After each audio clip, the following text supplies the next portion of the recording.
What is going on, guys? Welcome to the next episode, the first sci-fi review to Demolition Man. And yeah, this has been a pretty interesting visit. Like, this is actually my first proper time ever seeing the film like this, and I kind of predicted from what I've seen from other people's views on a film like this that it's kind of a guilty pleasure sci-fi flick, nothing masterful like Back to the Future or anything, nothing like that, but it's a good watch. It's a fun time with Stallone and Snipes in a movie where they take on each other as these characters, which I'll get into in a bit. So let's kick this off. Starting off on the positives, there's a pretty good cast in here with, besides Stallone and Snipes. So of course, for starters, you've got Sylvester Stallone, who is doing Sergeant John Spartan. That being, obviously, he's like the one who's obviously always bringing down criminals. Like, he always likes a bit of danger and mayhem when he's obviously trying to bring down criminals, such as, you know, Snipes' character throughout the film. You have a good support cast in Benjamin Bratt. You've got Benjamin Bratt in here alongside Rob Schneider, not too long after he just done Cedric in Home Alone 2 Lost in New York, if you can recall that. You've even got Nigel Hawthorne, and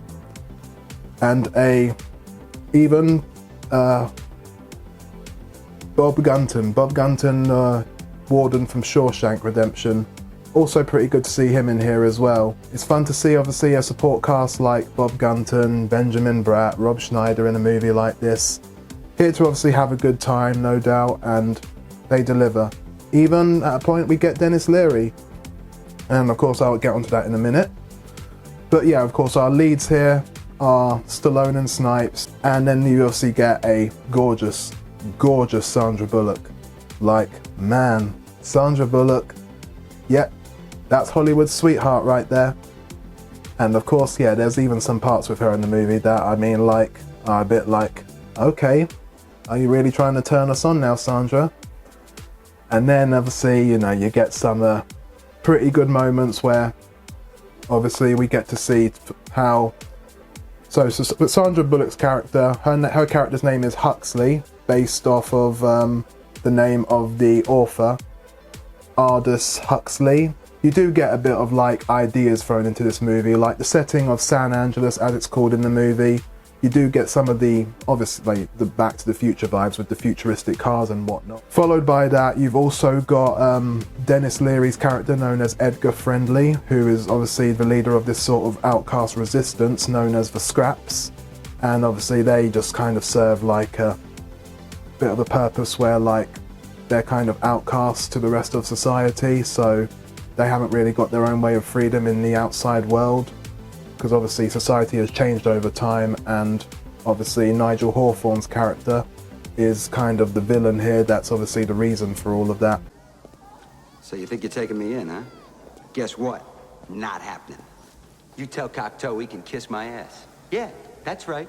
You tell Cocteau it's gonna take an army of assholes to get rid of me, because I don't give a shit. I got nothing to lose. Tell me about it, people, but Wesley Snipes is definitely the standout here, definitely the one who entertains throughout. He's the one who's got all the martial arts and the dialogue that's a bit cheesy and a bit like just overly silly, to the point where Snipes is almost embarrassing himself. Set your ass on fire.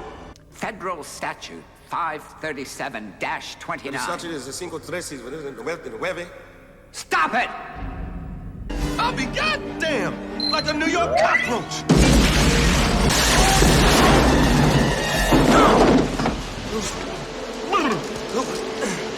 And the visuals, the set designs, really well done here. You know, the way that they create this dystopian future with San Angeles, really well done. Very similar to lots of other movies out there, whether they're good or bad. The comedy is great. Comedy, really well handled, with Snipes' dialogue as Simon Phoenix. Got a stupid hairdo, obviously, but you know, that's obviously part of the movie's charm with how cheesy it's trying to be. And the storyline is simple enough, with just like Spartan coming back after years and years of being in a cryogenic prison, until the point where he's finally released to obviously bring down Simon Phoenix, Snipes' character. So overall, it's not really a lot of stuff, really, with just like so much riding on it. It's a simple movie with simple direction of just like all the action stunts and the futuristic settings of San Angeles in the very distant future of 2032. And of course, the credits song, you know, fares well in the end of this movie. The credit song, Demolition Man by artist Sting, pretty good. So there's just, you know, a lot of fun things going for this movie. It's not really my kind of sci-fi film that I would revisit as much, but I mean, I had a fun time visiting it for the first time properly, and some cool ideas here and there that stand out, and some nice action stunts, scenes between Stallone and Snipes that, you know, entertain. But it's not really a lot in this movie, like, you know, anything great. It's just fun, really. Guilty pleasure, sci-fi fun. I mean, it was kind of even received with a lot of, like, mixed reviews back when it first came out anyway, so yeah, it's just that kind of sci-fi film that's fun for its time. But it did obviously predict a few good things about, like, the future of, like, what we have now with, like, maybe society and technology as it is. On to the mix from here.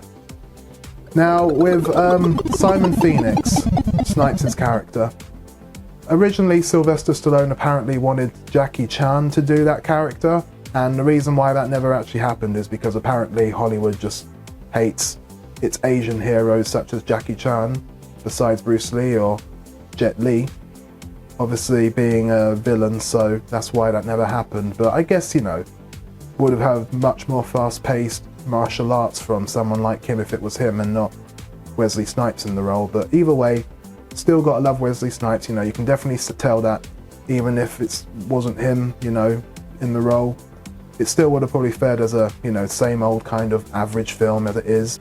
And then apparently we like get a pretty weird scene between Stallone and Bullock where they apparently have some sort of like virtual sex scene.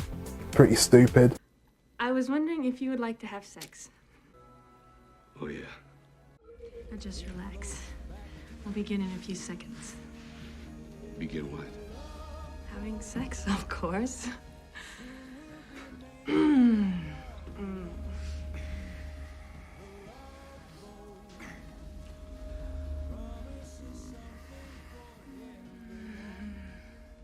Like, I mean, Sandra Bullock, if you want to have a sex scene, you know, just do it the natural way, you know, you don't have, I know it's the future and obviously technology is advanced, but at least try and have sex the natural way, because if you had asked anyone else like me, I'd be in. But you don't have to be turning it down just so that you can obviously do it the virtual way. So yeah, you know, a bit of a weird virtual sex scene, but I mean, like, man, if she had asked me, gorgeous chick like you, Sandra, I would be in. Count me in all day, every day for that. I'm definitely up for that, but not when it's virtually done. Okay, moving on. And you also do get some like pretty strong similarities with the composer's soundtrack for this film, Elliot Goldenthal, who did the soundtrack for the last two Batman films of the anthology series, Batman Forever and Batman and Robin. He kind of tends to do the same soundtrack here, like literally, even though it was just 2 years before Batman Forever, before Batman and Robin, he literally, I swear not, I kid you not people, he literally just does the same flippin' soundtrack as Batman Forever. Murder, death, kill. Last recorded offense, September 25th, 2010. Initiate search, confirming location. Cryoprison level 6. 2 code 187s. Officer Jean Desjardins, guard. Officer Alfred Pamela, guard. Tracking. Live transmission. Diagnostic check. Warden Williams.